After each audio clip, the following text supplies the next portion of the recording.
অনেক রকম চাট তো তোমরা খেয়েছো, পাপড়ি চাট, ঘুগনি চাট, আলু কাবলি চাট। আজকে আমি তোমাদের সাথে পাহাড়ের স্পেশাল একটা চাট রেসিপি শেয়ার করব, যেটার নাম হচ্ছে গিলো চটপটি।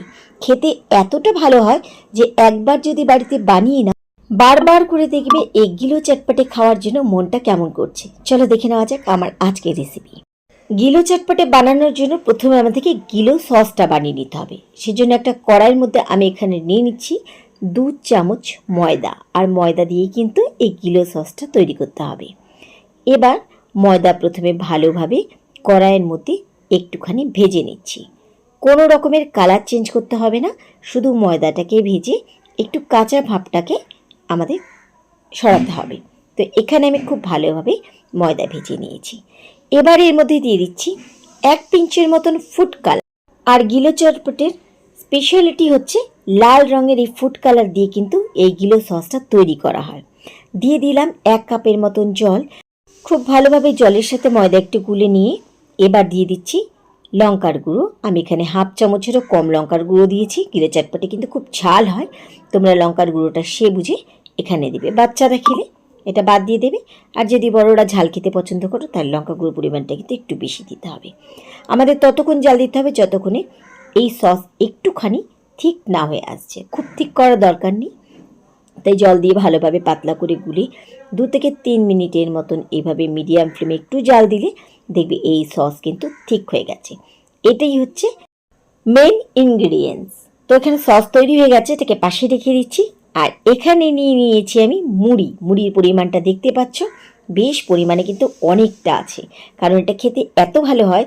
যদি তুমি কম মুড়ি দিয়ে বানাও তাহলে কিন্তু দেখবে এক মুঠেই শেষ, তাই মুড়ির পরিমাণটা কিন্তু একটু বেশি নেবে। আর লাগবে আমাদের ওয়াই, তোমরা চাইলে বড় প্যাকেটের ওয়াই নিতে পারো, তবে আমি এখানে কিন্তু ছোট সাইজের 2 প্যাকেটের ওয়াই নিয়েছি। আর এবার চলো বানিয়ে ফেলি। প্রথমে মুড়ির মধ্যে দিয়ে দিচ্ছি ওয়াইগুলোকে একটু ভেঙে ভেঙে দেবে। তোমরা কিন্তু 2 প্যাকেটের জায়গায় 3 প্যাকেটও নিতে পারো বা বড় প্যাকেটও নিতে পারো। তো ভালোভাবে প্রথমে ওয়াইগুলোকে আমি এখানে ভেঙে নিচ্ছি। বিশ্বাস করবে না, হয়তো বলবে কেমন ধরনের এই চাটটা।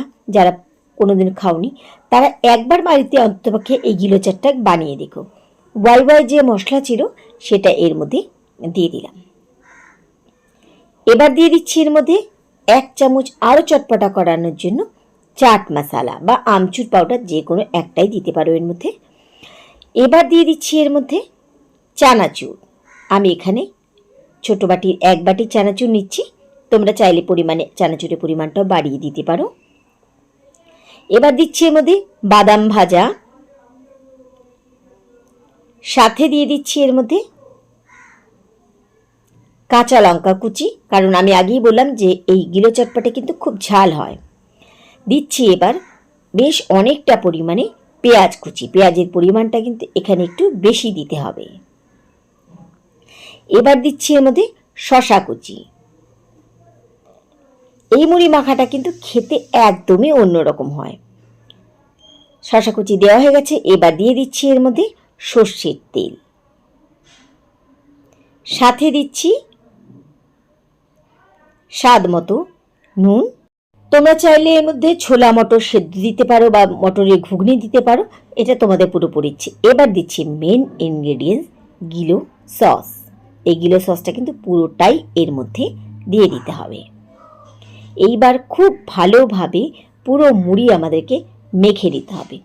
বিশ্বাস হচ্ছে না তো খেতে কেমন হবে? আমারও কিন্তু প্রথম হয়নি, তবে পাহাড়ে কিন্তু স্পেশালিটি এই গিলো চটপটে। আমিও প্রথম ভালোবাসতাম না, কিন্তু 1-2বার বাড়িতে বানিয়ে নেওয়ার পরে খেতে এতটা ভালো লেগেছে যে আমি কিন্তু মাঝে মাঝেই এই গিলো চটপটে বাড়িতে বানাই। চামচ দিয়ে হবে না, তাই খুব ভালোভাবে হাত দিয়ে পুরো সসের সাথে এই মুড়ি আর যাবতীয় জিনিস কিন্তু আমাদেরকে মাখতে হবে। একটু এর মধ্যে তোমরা লেবুর রসও দিতে পারো। খুব ভালোভাবে মেখে নিয়েছি। এটা কিন্তু চামচ দিয়ে বা ঠোঙা করে খাবার না, এরকম হাতের মধ্যে মুঠো মুঠো করে বাটি ধরে ধরে কিন্তু এই গিলো চটপটে খাওয়া হয়। কি বর্ষা, কি শীত, কি গরম, যে কোনো সময় এই গিলো চটপটিটা বানিয়ে দেখো। প্রত্যেকেই খাবে, আর তারা কিন্তু বারবার এই গিলো চটপটি বানানোর জন্য বলবে। কেমন লাগলো আমার আজকের রেসিপি? আশা করি তোমাদের ভালো লেগেছে। তাহলে আজকের মতো এটুকুই।